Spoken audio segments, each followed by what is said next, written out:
ये चांद सरोसन चेहरा, ये झील सी नीली आंखें। आपने कुछ इस तरह के गीतों को सुना होगा जिसमें हम देखते हैं एक चीज का किसी दूसरे चीज के द्वारा कंपैरिजन को दर्शाया जाता है। इस तरह का जो फिगरेटिव यूज ऑफ लैंग्वेज है, this is called figures of speech.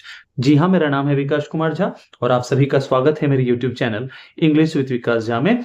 आज के सेशन में हम सीखेंगे कि फिगर्स ऑफ स्पीच होते क्या हैं और इनका किस तरह से हम अपने वाक्यों में प्रयोग करते हैं, ताकि आप एक डिफरेंट मीनिंग या फिर यूं कहें कि आप एक हिडन मैसेज कन्वे करना चाहते हैं। सबसे पहले जानेंगे कि फिगर्स ऑफ स्पीच जो होते हैं ये किस प्रकार से आपके वाक्यों में, आपके लैंग्वेज में कार्य करते हैं। तो मैंने एक लिया, यहाँ पे एक सिंपल सा वर्ड लिया। आप देखेंगे कि इस वर्ड का प्रयोग जो है ना, दो रूपों में हम करते हैं। कोई भी वर्ड हो सकता है, मैं अभी एक करके बताऊंगा। एक होता है इसका लिटरल मीनिंग। लिटरल मीनिंग कहने का तात्पर्य है कि उस शब्द का शाब्दिक अर्थ क्या है उसके अकॉर्डिंग आप यूज करते हैं। और एक होता है उसका फिगरेटिव यूज। फिगरेटिव यूज का मतलब है कि आप वहां पे एक ऐसे मीनिंग को कन्वे करना चाह रहे हैं जो डायरेक्ट नहीं है, मींस हिडन मीनिंग को कन्वे करना चाह रहे हैं आप, वहां पे इनडायरेक्ट मैसेज को कन्वे करना चाह रहे हैं थ्रू समथिंग एल्स, जो किसी और चीज को रिप्रेजेंट करने वाला है, उसके द्वारा आप किसी दूसरे चीज को रिप्रेजेंट करते हैं।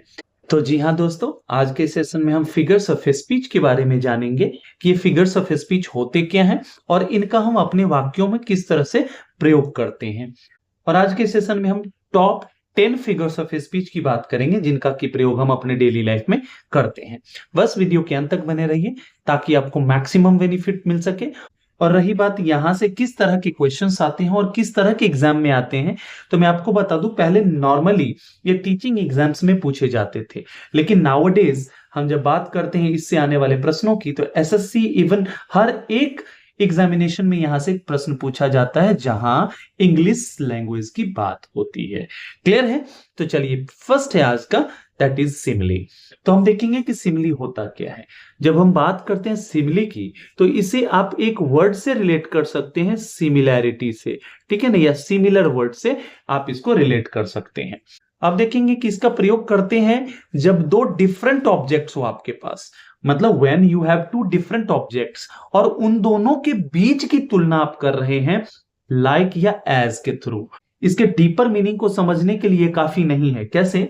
तो देखेंगे, क्या सिर्फ लाइक दिख जाए तो आप कह देंगे कि यहां पे सिमिली है? नहीं, लाइक का प्रयोग जब हम वर्ब के रूप में करेंगे ना, तो वो होगा पसंद करने के सेंस में, लेकिन यहां लाइक का प्रयोग हम करते हैं के जैसा। इसका हम प्रयोग करते हैं के जैसा, मतलब तुलना के संबंध में। जब आप किसी दो डिफरेंट ऑब्जेक्ट्स के बीच तुलना कर रहे हैं, किसी दो डिसिमिलर ऑब्जेक्ट्स के बीच तुलना कर रहे हैं ऑन ए सर्टेन पॉइंट, ये ध्यान रखने वाली बात है। मतलब एक ऑब्जेक्ट हमारा ये रहा और एक ऑब्जेक्ट हमारा ये रहा, दोनों एक दूसरे से भिन्न है, और इन दोनों के बीच जो कंपैरिजन आप कर रहे हैं किसी एक पॉइंट को लेकर के, मतलब किसी एक गुण को दर्शा रहे हैं, मतलब वहां कंपैरिजन एक क्वालिटी को लेकर के किया जा रहा है। Such type of comparison is known as simile. Clear है? आशा करता हूं कि आपको ये बहुत अच्छे से समझ में आ गया होगा। अब कुछ एक हमारे सामने एग्जाम्पल्स हैं, इनको समझने का प्रयास करेंगे। कहा गया है, I wondered lonely as a cloud. आप दी डैफोडिल्स पढ़ेंगे विलियम वर्ड्सवर्थ की, तो उसका ये ओपनिंग लाइन है, I wondered lonely as a cloud. यहां पे देखेंगे बात की जा रही है क्लाउड की, क्लाउड से तुलना को दर्शाया जा रहा है, किससे? आई, स्पीकर अपने आप की तुलना कर रहा है, किससे? क्लाउड से। अब देखिए, आई किसी ह्यूमन बीइंग को रिप्रेजेंट कर रहा है और वहीं पे हम बात कर रहे हैं क्लाउड, ये एक दूसरा ऑब्जेक्ट है जो एक दूसरे से काफी भिन्न है। क्लियर है? अब इन दोनों के बीच की तुलना किसके द्वारा बताया जा रहा है? तो वॉन्डर्ड, मतलब दोनों में दिशा नहीं है, दोनों में उद्देश्य का अभाव है। जैसे मैं भी अपने जीवन में भटकता चला जा रहा हूं, किस तरह से? जैसे बादलों के पास अपना कोई न दिशा होता है, ना कोई लक्ष्य होता है, जिधर से हवा बह रही है उसको अपनी ओर लेके खींचे चले जाती है। तो ठीक उसी तरह से यहां पे दो डिफरेंट ऑब्जेक्ट्स के बीच तुलना की जा रही है ऑन ए सर्टेन पॉइंट। किस चीज को लेकर के? क्लाउड की तरह लोनली, अकेलापन, अकेलेपन की तुलना की जा रही है, यहां पे भटकने की बात की जा रही है, यहां पे उद्देश्यहीनता की बात की जा रही है। क्लियर है? This type of comparison is known as simile. अब देखेंगे, ये जो हमारा जो कंपैरिजन दिखाया गया किसके माध्यम से, तो एज के द्वारा।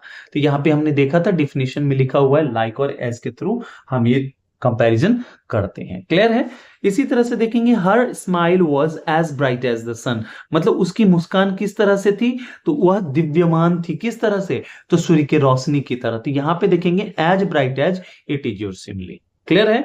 देखेंगे फिर हम He ran like a cheetah chasing its prey, वह कैसे दौड़ा, तो वह एक चीता की भांति दौड़ा अपने शिकार के पीछे, चीता की भांति, मतलब ही इज नॉट अ चीता but his running was like the running of चीता, मतलब उसकी रनिंग कैसी थी, चीता की तरह। चीता और ही के बीच में तुलना की जा रही है, दोनों डिफरेंट ऑब्जेक्ट्स हैं और उन दोनों के किस पॉइंट को लेकर के कंपैरिजन किया जा रहा है, तो उनके दौड़ने को लेकर के किया जा रहा है।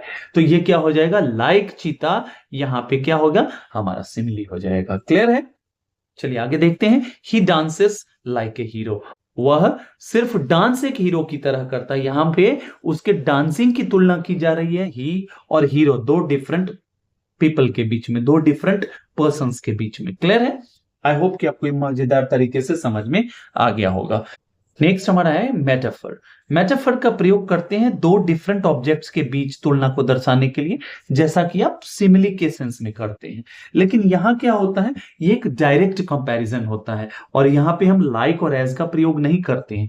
अब आप कहेंगे सर डायरेक्ट कंपैरिजन क्या होता है, यहां पे डायरेक्ट इसलिए हम बोल रहे हैं क्योंकि यहां पे कोई ऑब्जेक्ट ए है और इसकी तुलना आप ऑब्जेक्ट बी से करते हैं, जिसमें हर एक गुण ऑब्जेक्ट ए वाला बी में आप एट्रीब्यूट कर देते हैं। मतलब ए को आप डायरेक्ट बी कह देते हो या बी को आप ए कह देते हो, मतलब यहां पे हर एक गुण को एक दूसरे में ट्रांसफर कर दिया जाता है।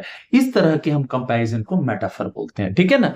जैसे आपने बोला चांद छुपा बादल में, अब ये देखिए, अब यहां देखेंगे कि चांद किस चीज को कहा जा रहा है, मुखरे को कहा जा रहा है, और बादल किसको, वहां पे घूंघट को कहा जा रहा है। मतलब बादल के द्वारा आप घूंघट को दर्शा रहे हो और चांद के द्वारा आप किसी के चेहरे की तुलना कर रहे हो।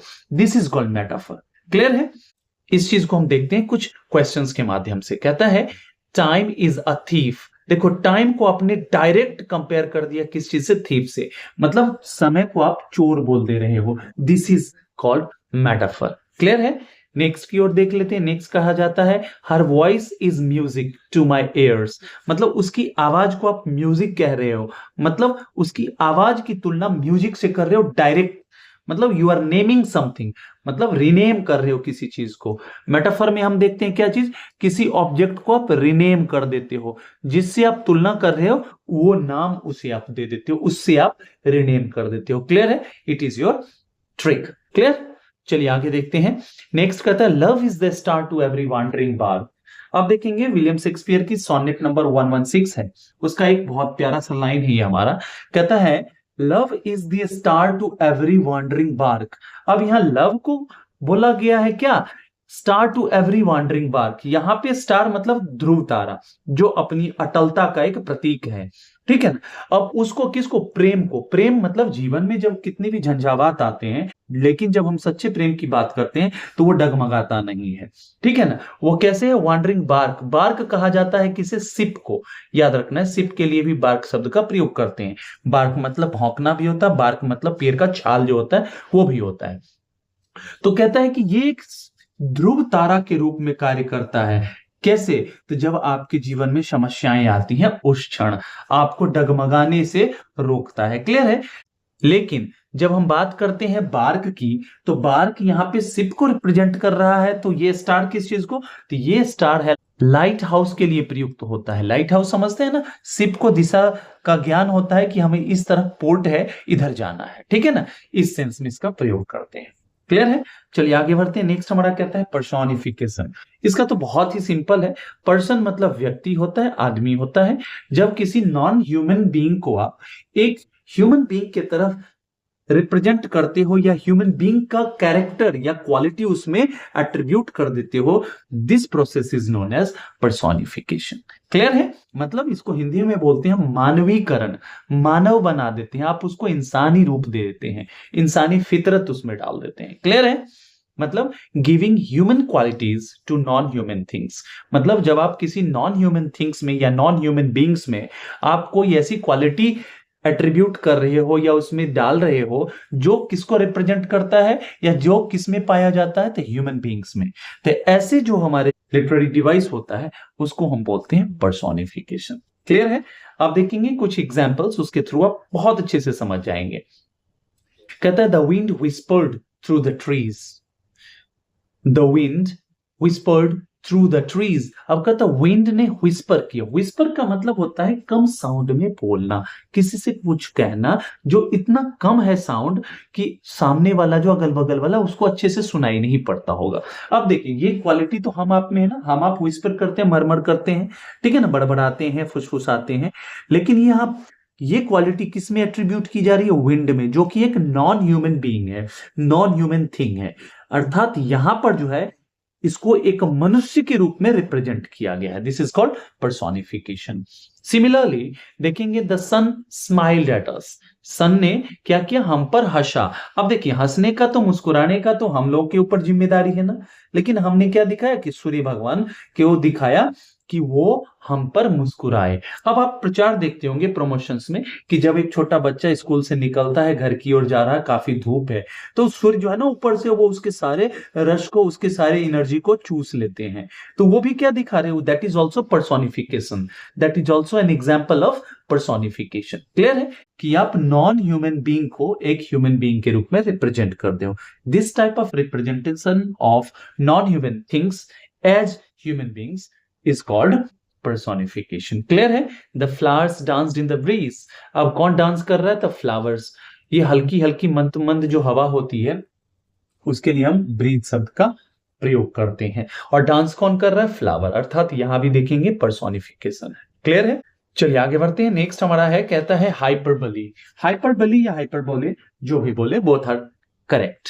हाइपरबली का प्रयोग करते हैं जब आप किसी चीज को एग्जैजरेट करके बोलते हो, मतलब कोई स्टेटमेंट है उसको आप बहुत बढ़ा चढ़ा करके बोलते हो, मतलब एम्फेसाइज करने के लिए, उसको प्रभावशाली बनाने के लिए हम ये प्रयोग करते हैं। तो उस स्थिति में क्या होता है? वो फिगर्स ऑफ स्पीच हमारा हाइपरबली कहलाता है। क्लियर है? देखेंगे कुछ एग्जांपल्स हैं, इनको समझने का प्रयास करेंगे। I have told U a million times, मैंने आपको लाखों बार बोला है। मैंने आपको, कोई भी बात होगी जिसके लिए आप बोले हो कि मैंने आपको लाखों बार समझाया है, बोला है। अब देखिए लिटरली क्या आप लाखों बार बोलते हो किसी को? नहीं ना, बल्कि यह दर्शाने के लिए कि मैंने आपको कई एक बार बोला है, इस चीज को इंफेटिक बनाने के लिए, इस चीज को इंफेसाइज करने के लिए आप हाइपरबली का प्रयोग करते हो, एग्जैजरेट करने के लिए। क्लियर है? ठीक है, नेक्स्ट हम देखेंगे, कहता है he runs faster than the wind. क्या ये वास्तव में संभव है कि आप एक हवा से तेज गति को प्राप्त कर ले? नहीं ना। अर्थात यहां पर एक मनुष्य के लिए बहुत कठिन है, लेकिन आप बता रहे हो कि भैया वह जो है ना हवा से भी तेज दौड़ सकता है या दौड़ता है। यह जो है ना हमारा एक स्टेटमेंट, यह है एग्जाम्पल हाइपरबली का। क्लियर है? देखिए नेक्स्ट देखते हैं, कहता है my journey will be speedier than the sun. आप एक पोएम पढ़ेंगे जॉन डन की, जहां पे उन्होंने बात की है अपने डेथ के बारे में, और उन्होंने अपने प्रेमिका से वादा किया है कि मैं जो मरूंगा उसके बाद जो मेरा जो पुनर्जन्म होगा, और यह जो यात्रा होगी सूर्य की यात्रा से भी तीव्रतम होगी, मतलब सूर्य अस्त होंगे और सूर्योदय जब होगा ना उससे पहले मैं हाजिर रहूंगा।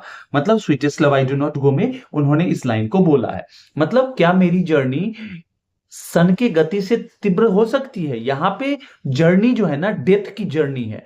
This is the journey of death to rebirth. ये ध्यान रखना है आप, मृत्यु से लेकर के पुनर्जन्म की जर्नी की यहां बात की जा रही है, जो कि वास्तव में क्या लग रहा है? असंभव है। ठीक है ना, लेकिन इस चीज को आप एक स्टेटमेंट के थ्रू बता रहे हो। This is an example of hyperbole. Clear है? चलिए आगे बढ़ते हैं। नेक्स्ट हमारा है, कहता है अलिटरेशन।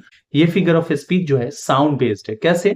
तो देखेंगे यहां पे हम किसी कॉन्सोनेंट साउंड को, जो कि किसी वर्ड के शुरू में आता है, और उस चीज की देखेंगे एक वर्ड के बाद दूसरे तीसरे वर्ड में आप उसका रिपीटेशन देखेंगे। क्लियर है? तो this type of repetition of initial consonant sounds to nearby words is known as alliteration. Clear है? अब देखेंगे she sells sea shells by the sea shore. अगर हम बात करें इन सभी वर्ड्स के शुरुआती हम साउंड पे अगर फोकस करें तो देखेंगे स स स स, ये मतलब सिमिलर सिमिलर कॉन्सोनेंट साउंड जो है ना वो रिपीट किया जा रहा है। ऐसा नहीं कि दूसरा तीसरा different types of consonant sounds की हम बात करेंगे, नहीं, सिमिलर। वैसे भी रिपीट शब्द का मतलब होता है एक ही चीज जो दोहराया जा रहा है। क्लियर है ना, ये ध्यान रखना है। ठीक है, इसी तरह से देखेंगे Peter Piper picked A pick of pickled papers. देखेंगे फर्स्ट जो इनिशियल साउंड है सिमिलर साउंड प प प साउंड जो है रिपीट किया जा रहा है। This type of repetition of similar consonant sounds is called repetition, means alliteration. Clear है, चलिए नेक्स्ट भी हम देख लेते हैं। Has given my heart a change. देखेंगे यहाँ पे हैज गिवन माई हार्ट, ये ह साउंड जो है यहाँ पे रिपीट हो रहा है। This is also an example of alliteration.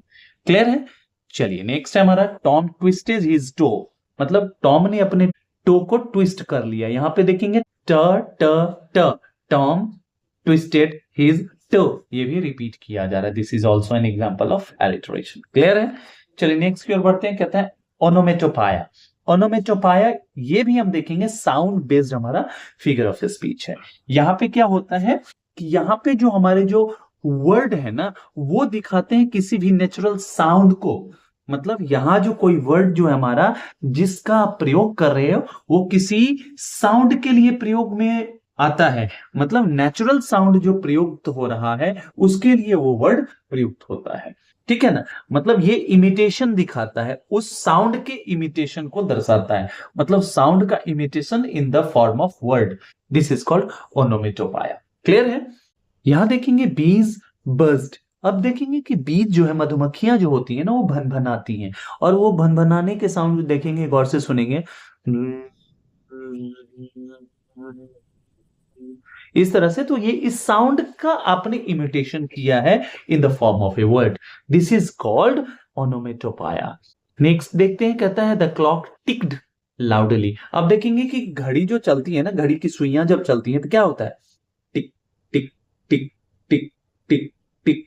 तो ये टिक टिक टिक चीज को आपने वर्ड में फॉर्म कर दिया, this is called onomatopoeia. Clear है, आप बोलते हैं ना एक थप्पड़ देंगे ना कान झंझना आ जाएगा, ये वर्ड जो है ना हमारा झंझनाना, ये रेफर कर रहा है किस चीज को, उस साउंड को, उस साउंड के इमिटेशन को आपने क्या किया, थ्रू वर्ड दिखाया है, that is called onomatopoeia. Clear है, द स्नेक हिस्ड, सांप जो करते, तो उस साउंड को आपने वर्ड के फॉर्म में लिख डाला, दिस इज योर ओनोमेटोपाया। क्लियर है, इसी तरह से विंड विस्पर, विंड जो बहती है कानों में, जो आपको आवाज सनसनाहट, इसको हमने यहाँ पे दिखाया किस चीज के थ्रू, ओनोमेटोपाया के थ्रू। क्लियर है, this is the beauty of figures of speech. चलिए नेक्स्ट हम देखते हैं, नेक्स्ट हमारा है ऑक्सीमोरॉन। ऑक्सीमोरॉन एक ऐसा फिगर ऑफ स्पीच है जहां पे दो कॉन्ट्राडिक्टरी टर्म्स को आप ज्वाइन करते हो। मतलब जहां पे आप एक ऐसे वर्ड का प्रयोग करते हो जो दूसरे से अपोजिट है, कॉन्ट्ररी है। ठीक है ना, मतलब उन दोनों के बीच अपोजिट रिलेशन है, और उस चीज को दर्शाने के लिए आप ऑक्सीमोरॉन का प्रयोग करते हैं। क्लियर है, अब देखेंगे कैसे। The comedians jokes created a deafening silence। अब देखिए, if something is deafening it means that must be loud, लेकिन यहां पे आगे क्या लिखा गया है, साइलेंस। मतलब साइलेंस, खामोशी। मतलब एक तरफ बात कर रहे हैं डेफनिंग, और उस चीज के साथ जोड़ रहे हैं आप साइलेंस को। मतलब both are contradictory terms, both are contrary to each other. तो इसी टर्म को, इसी तरह के वर्ड के यूज को हम बोलते हैं ऑक्सीमोरॉन। क्लियर है, देखेंगे नीचे, सी gave me a bitter sweet memory. अब देखिए बिटर और स्वीट ये एक दूसरे के एंटोनिम है, ऑपोजिट वर्ड्स है, और इन दोनों को एक साथ आपने यूज कर लिया, this is called oxymoron. Clear है, it was a seriously funny moment. अगर हम बात करें सीरियस और फनी के बीच के संबंध को, तो ये दोनों एक दूसरे के एंटोनिम है, लेकिन यह सीरियसली फनी मोमेंट, ये एक दूसरे से ऐसे प्रयुक्त हो रहे हैं जो एक दूसरे के अपोजिट होते हुए भी किसी स्टेटमेंट को कंप्लीट कर रहे हैं। This type of use of words और play with words is known as oxymoron. Clear है, चलिए ये आपके लिए, आप कमेंट में इसका आंसर देंगे। क्लियर है, चलिए नेक्स्ट हमारा है आयरनी। आयरनी में हम क्या करते हैं कि दो डिफरेंट सिचुएशंस की तुलना करते हैं, और वो दो डिफरेंट सिचुएशंस जो हैं एक दूसरे के कॉन्ट्ररी हैं, मतलब एक दूसरे के ऑपोजिट हैं। क्लियर है, मतलब आपने जो एक्सपेक्ट किया और जो रियलिटी है इन दोनों के बीच में डिफरेंस है, ये एक दूसरे के ऑपोजिट है। इसको ऐसे समझेंगे, कहता है कि a fire station burn down last night. इसका मतलब हुआ कि कल रात फायर स्टेशन जो है ना जल गया, ठीक है ना। फायर स्टेशन का काम क्या है? फायर स्टेशन का काम है कहीं पे आग लगी हो उसे बुझाना। लेकिन कल रात क्या हो गया? कल रात फायर स्टेशन में ही आग लग गई। क्लियर है? अर्थात जो जिसका काम जो है वो नहीं कर रहा है, उसके विपरीत स्थिति को दर्शाया जा रहा है। This is the quality of irony. Clear है? मतलब the pilot is afraid of Heights, मतलब पायलट का काम है आकाश में जहाज को उड़ाना, लेकिन वो क्या है? वो डर रहा है ऊंचाई से। मतलब जिसका काम है, जो एक्सपेक्टेशन है, वो एक्सपेक्टेशन फुलफिल नहीं हो रहा है, रियलिटी उससे भिन्न है। क्लियर है? This is the quality of irony. जैसे आप इस चीज को एक गीत से जोड़ सकते हैं। आपने फिल्म देखी होगी थ्री इडियट्स, उसका एक फेमस डायलॉग है ऑल इज वेल। आप देखे होंगे मूवी में इसका प्रयोग बार बार किया जाता है। ऑल इज वेल मतलब सब चीज बढ़िया है, सब चीज चंगा है, ठीक है ना। लेकिन ये कब बोला जा रहा है? जब कोई स्थिति गड़बड़ हो, मतलब स्थिति आउट ऑफ कंट्रोल हो, उस समय वो बोल रहा है character all is well, all is well, all is well, all is well. This is the example of irony. मतलब जो सिचुएशन है उस सिचुएशन की ऑपोजिट आप कोई चीज दिखा रहे हो। क्लियर है? चलिए नेक्स्ट की ओर बढ़ते हैं। हमारा कहता है the marriage counsellor filed for divorce. कहता है कि जो मैरिज काउंसलर है, जो शादियों को बचाने के लिए उनको काउंसिल करता है, ठीक है ना, उसके लिए क्या है कि उसने डिवोर्स के लिए अप्लाई किया। मतलब जिसका काम है शादी बचाना, वो खुद के लिए बचा नहीं पा रहा है। This is irony. नेक्स्ट जो है आपको खुद बताना है कि यहाँ पे किस तरह की आयरनी को बताया गया है। चलिए नेक्स्ट हमारा है दैट इज पन। पन का प्रयोग क्या होता है कि एक तरह से ये वर्ड के साथ प्ले है। मतलब हम शब्द का एक ऐसे रूप में प्रयोग करते हैं जो डबल मीनिंग को कन्वे करता है, मींस ह्यूमरस वे में। तो ये क्या हो गया? हमारा पन कहलाता है। क्लियर है? अब सेंटेंसेस के थ्रू हम इसको समझेंगे। कहता है I used to be a baker. मैं क्या हुआ करता था? मैं एक बेकर हुआ करता था, but I couldn't make enough डॉ। लेकिन मैं ज्यादा डॉ नहीं बना पाया। डॉ मतलब ये रोटी ही होता है, एक तरह से ब्रेड का ही टाइप है। लेकिन आप कहेंगे कि सर ये कैसे होगा कि एक बेकर है तो वो ज्यादा डॉ नहीं बना पाया। आप देखेंगे यहाँ डॉ के दो मीनिंग है। एक तो हमारा ब्रेड के लिए आ रहा है, और जब मैंने बात की थी फिगर्स ऑफ स्पीच की तो मैंने वहां आपको बताया था एक लिटरल मीनिंग होता है, एक फिगरेटिव मीनिंग होता है। अब दूसरा मीनिंग जो है डॉ, इसका मतलब है मनी। यहाँ पे कह रहा है कि मैं भले बेकर था, मैंने बहुत सारे डॉ बनाए, बहुत सारी रोटियां बनाई, ब्रेड बनाया, ठीक है, लेकिन मैं क्या नहीं बना पाया? पैसा नहीं बना पाया। मैं बहुत ज्यादा पैसा नहीं बना पाया। दिस इज कॉल्ड पन। मतलब एक वर्ड का प्रयोग करते हो मल्टीपल मीनिंग्स के लिए, तो this is called pun, means play with words. Clear है? चलिए नेक्स्ट देखते हैं। कहता है the math teacher has too many problems. अब कहते हैं कि मैथ टीचर के पास बहुत सारे प्रॉब्लम्स हैं। ये प्रॉब्लम्स है किस तरह के मीनिंग को कन्वे कर रहे हैं? एक तो है यहाँ पे मैथमेटिकल प्रॉब्लम है, उसकी आप बात कर रहे हो, ठीक है ना। और एक प्रॉब्लम हो जाता है उसके जीवन से जुड़ा हुआ, means problems of his life, means problems of his life. Clear है? ये हमारा हो जाता है पन। अब नेक्स्ट जो दो आपके हैं स्टेटमेंट्स, इसमें आपको बताना है कि किस तरह के पन को यूज किया गया है। क्लियर है? चलिए नेक्स्ट हमारा है अपोस्ट्रोफी। अपोस्ट्रोफी का हम प्रयोग करते हैं जब किसी व्यक्ति को आप एड्रेस कर रहे हो और वह व्यक्ति आपके आसपास है नहीं। मतलब when you are addressing an absent person और ऑब्जेक्ट, कहते हैं O death where is the sting.